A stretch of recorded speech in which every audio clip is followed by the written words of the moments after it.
How's it going, everybody? Welcome back to Enotria the Last Song. Yet another build mask loadout video here for you. Today we have kind of the upgraded version of the Curtis mask loadout that we did back in the demo. So this is an Elementalist build, pretty much.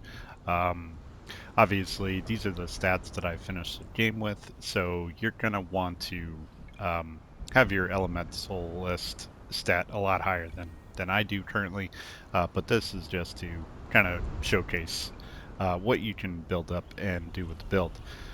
So obviously going over elemental power and status power.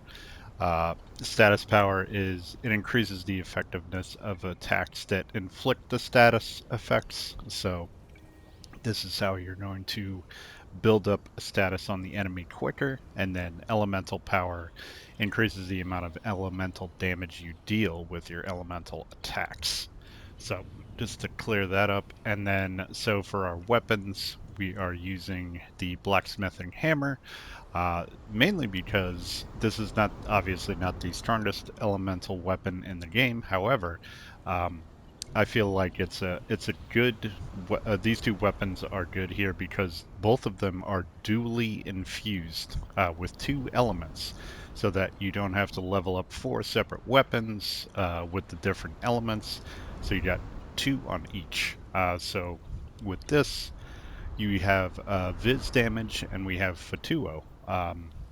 So when you do R1 attacks, you're gonna build up Viz, and then when you do R2 attacks, you're gonna build up Fatuo or Wicked on the enemy.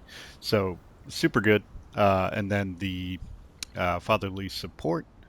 This one does Gratia and Milano. So the R1 is going to build up Gratia, and the R2 is going to build up Milano on the enemy. So as far as our mass lines go, I just have ones in here that charge with the Presto charging speed the fastest. Don't really have a nuke on here. I would suggest if you want a nuke on here, um, I would suggest like the wave attacks or the ray attacks or even the breath attacks for elemental damage. They're all super strong in the game.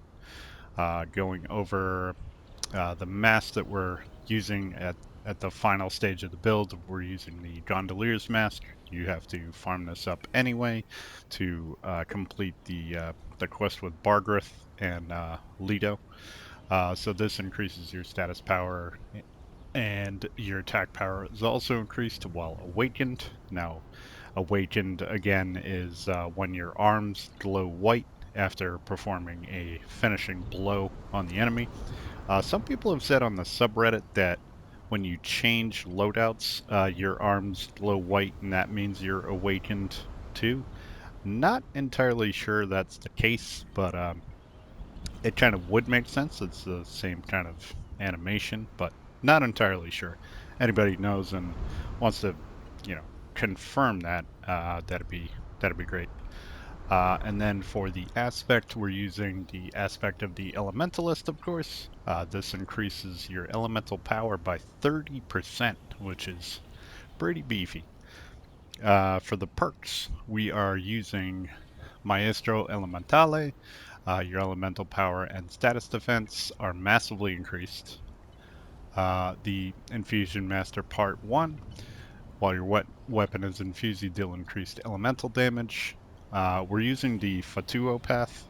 There is another perk here that you could, there's a flex spot here. So if you wanted to kind of lean into infusions on these weapons, you could do, the Fatuo path and then the Gratia path as well, to kind of lean into the infusions and make the weapons like really shine on this build. So upon casting Mass Line equipped in slot 3, your weapon is briefly infused with Fatuo.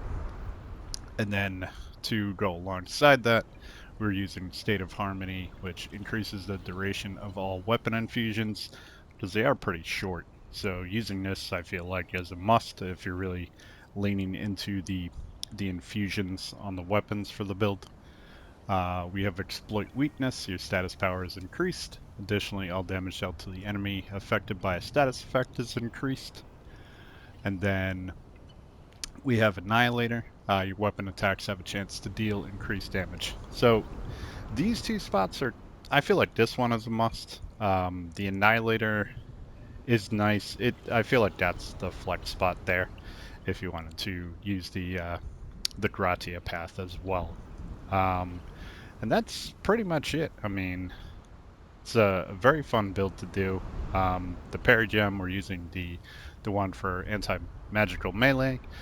Um, Early on when you're progressing through the game, I'd say still trying to use the Curtis mask, and then with the aspect, you could use the aspect of Vermiglio, and then as you progress further, you could change up to the Huntress mask, because that gives you status power increase as well.